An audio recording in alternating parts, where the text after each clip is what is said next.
Hello there guys, what is going on? Daniel Childs back here again for another edition of Let's Talk Chelsea. It is Tuesday, the 10th of January 2023. Hope you're having a good day wherever you're watching or listening to this.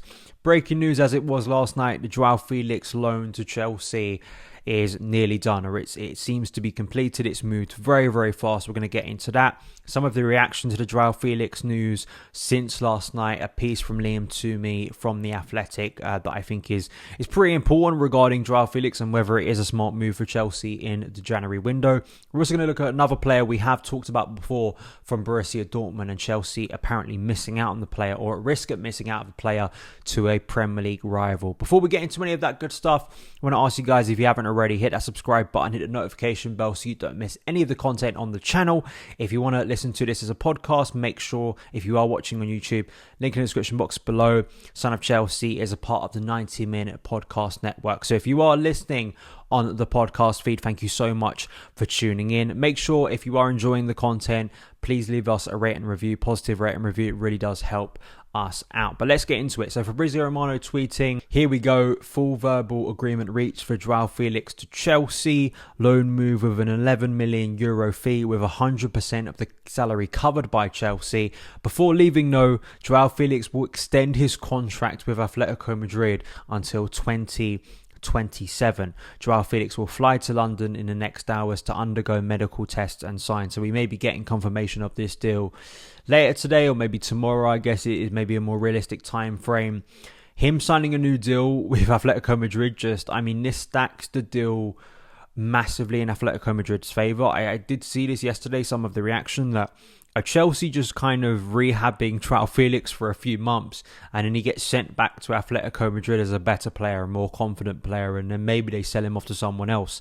And that in itself is a risk. No even option to buy like we had with, say, Denis Zakaria. You see the benefits of that. Say, back last summer when we signed Denis Zakaria, I think many of us saw that option to buy and went, probably not going to be triggered, just like it was for Saul Niguez. Never a chance in hell that it was going to be extended and triggered for Saul Niguez based on his performances.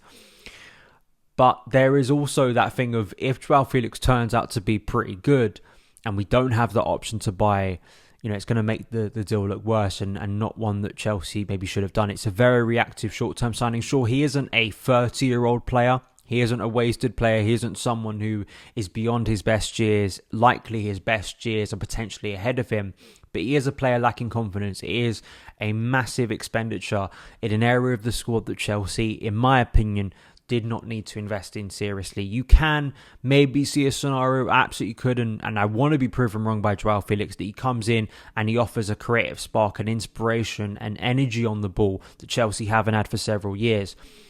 But I think more likely, and my fear and my cynicism around this, is that he comes in, as I said yesterday, gets lost in the shuffle. It doesn't address Chelsea's main problem. My hope is for the rest of the month, Chelsea will be addressing their key problem in central midfield with someone coming in and also cover for Reece James at right back. But that in itself is not going to be rectified by Joao Felix coming in, even with all the excitement around his talent. I think a piece by Liam Toomey this morning in The Athletic really delves into this problem quite well, and link in the description box below if you want to go and read it for yourself.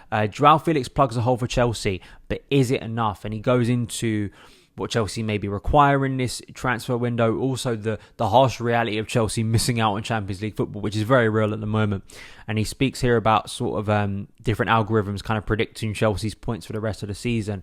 And according to one algorithm, Chelsea's most likely finishing position in this season's Premier League is now 8th with only 59 points, which would be their lowest tally since the spectacular unravelling of Jose Mourinho's second spell in the 2015-16 season, that season where we finished 10th. And then he poses the question, could that make more drastic intervention by a mega too good to refuse installment offer for Enzo Fernandez somewhere in the region of his 105 million buyout clause, or an above market bid for a proven striker capable of alleviating Chelsea's chronic problems in the attacking third of the pitch? What about a high level alternative to Reece James, as we've just mentioned, on the right of defence? Perhaps even all of the above. So it kind of really goes into what is Felix going to solve at Chelsea, my concern, and also the broader problems within the Chelsea squad. I think it's a good piece. Definitely go and check it out. And I am cynical. I'm not very excited by this deal. And as I say, I hope for Felix's sake, like with any Chelsea player, he comes in, he improves things, he finds his confidence. But it's only going to be a short-term boost in his career and for Chelsea. And what is the long-term benefit Chelsea are going to gain from this deal? With him signing that new deal, if he turns out to be a good signing for Chelsea and they want to make it a permanent deal, it's going to cost a fortune in the summer. So I don't really see where Chelsea are winning in this deal, other than, as I say, the next few months, which may not even be a lot. And obviously he needs to hit the ground running. And I think it's absolutely fair to call this a reactive signing based on the injuries to Raheem Sterling, who is still getting scans on that hamstring injury, by the way. We still don't know the full extent of it, which is slightly concerning. And also Christian Pulisic, where I think Graham Potter said after the Man City game on Sunday that it's going to be weeks. So we will see. Moving on now to a piece by Nazar Kinsella in the Evening Standard. Chelsea risk missing out on Youssafa Moukoku as Newcastle launch huge bid for the wonder kid. Chelsea can miss out on Moukoku.